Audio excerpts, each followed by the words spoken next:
Natapos na nating pinag-aralan ang pinagkaiba ng numbers at variables. Natapos na rin nating pinag-aralan ang mga operations of integers. Ngayon naman ay pag-aaralan natin ang mga iba't ibang properties ng numbers.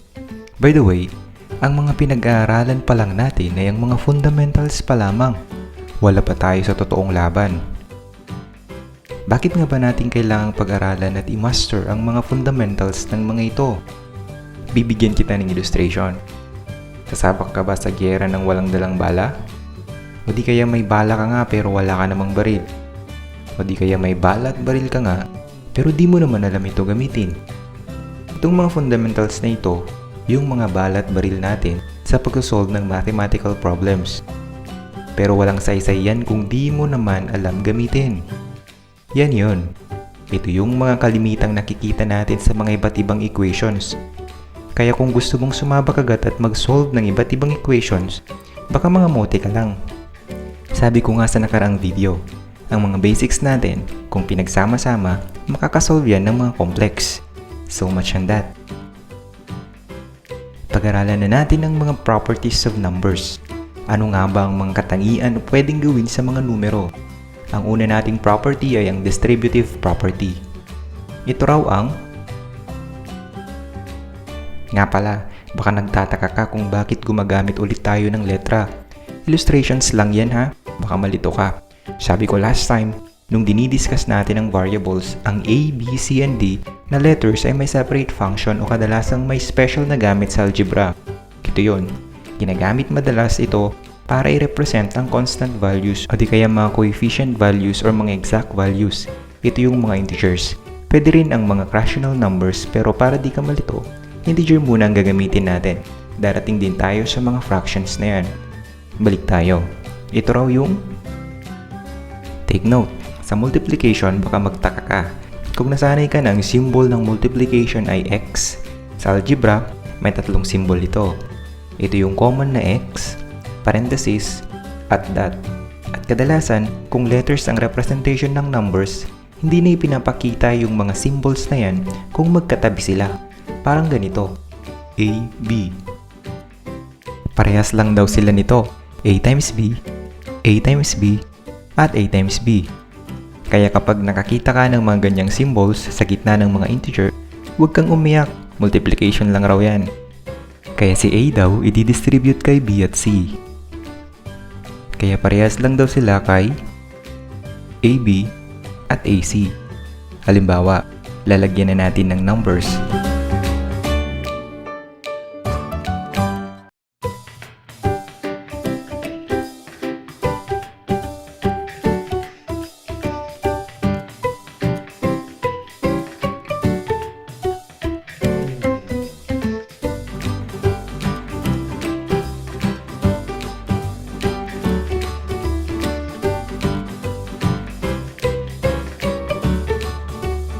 Pwede rin daw na ganito.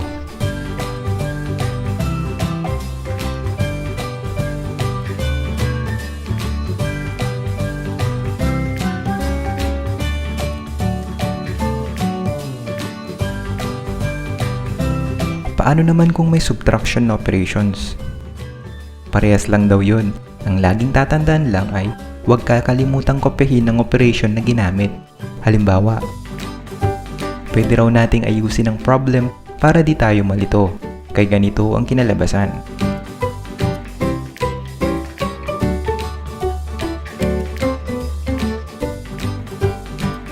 Di ba parang nag-grade 1 ka ulit? Yan yung distributive property. Ang pangalawa naman ay ang commutative property. Kapag may dalawang term ang pinag-a-add o minumultiply, ito yung tinatawag na term. Ganito raw yung pattern.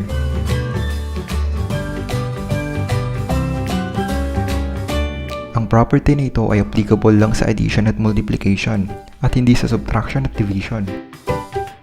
Ang lagi mo lang tatandaan kahit bali-baliktarin mo ang ayos ng mga numero sa addition at multiplication at parehas pa rin ang sagot. Halimbawa, dito sa commutative property, integer ang ginagamit nating terms, meaning pwedeng negative or positive. Dalawang terms lang ang ginagamit natin dito. At ibang usapan na kapag multiple terms at iba-iba na ang sign, hindi na mag-fall sa commutative property. Diyan naman papasok ang pangatlong property, ang associative property. Ito naman yung pattern nito. Ulit, ang property na ito ay para lamang sa addition at multiplication. A, B, and C represents any integer. Halimbawa,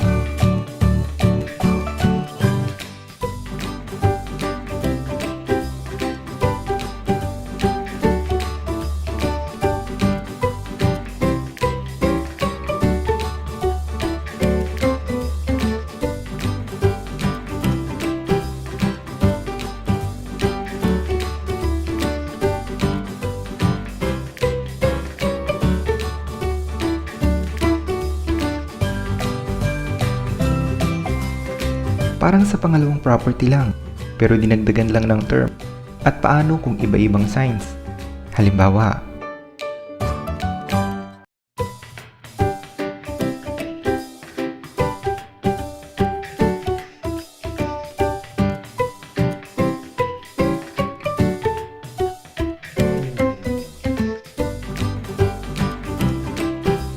ang pang-apat ay ang identity property. Sa addition, ito yung pattern. Sa multiplication, ito rin daw ang pattern. From the word identity, ano raw ang i-add o imumultiply mo sa number para ang sagot ay yung number pa rin. Diba 0 at 1 lang? Ang property na ito ay para lamang sa addition at multiplication. Halimbawa, at ang panghuli ay ang inverse property. Ganito raw yung pattern.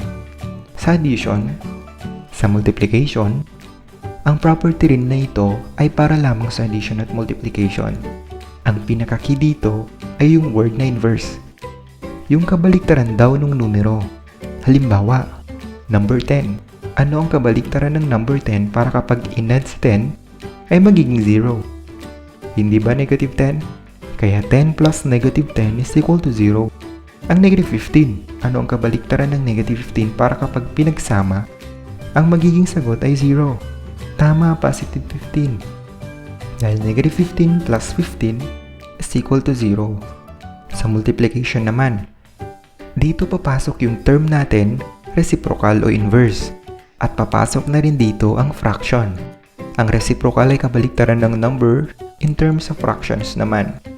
Kaya ang reciprocal ng 2 ay 1/2.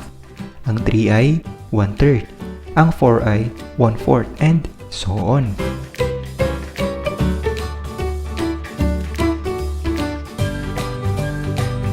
Ganito raw yun sa multiplication. Halimbawa, ang number 10, ano raw ang reciprocal ni number 10? Para ang sagot ay 1, diba? 1/10? Kaya 10 multiplied by 1/10 is equal to 1. Ano namang reciprocal ang multiply sa negative 15? Parang sagot ay 1. Tama, 1/negative 15. Kaya negative 15 times 1/negative 15 is equal to 1. Diba rule natin kapag division of like signs, ang quotients ay positive? Kung nakalimutan mo na ang paggamit ng mga operations of integer, balikan mo ang nakaraang video natin para ma-refresh ka. Nasa description ng link. Yan ang mga iba't ibang properties ng number. Ulitin natin, ang distributive property daw ay, ang commutative property daw ay, ang associative property daw ay, ang identity property daw ay, at ang inverse property daw ay. Let's have an exercises. What property are the following and simplify? 5 multiply 2, the quantity of 2 plus 4. Tama, distributive property. Is also equal to 5 times 2 plus 5 times 4. Is also equal to 10 plus 20 is equal to 30. 2 plus 4. Tama, commutative property. Is also equal to 4 plus 2 is equal to 6. The quantity of 2 plus 4 plus 5 is associative property. Is also equal to 2 plus the quantity of 4 plus 5 is equal to 2 plus 9 is equal to 11. The quantity of 2 plus 5 multiplied to 1 is also equal to 7 times 1 is equal to 7. 8 multiplied to 1/8 is Tama, inverse property is also equal to 8 over 8 is equal to 1. Subukan mong sagutan ang mga ito. What property are the following and simplify?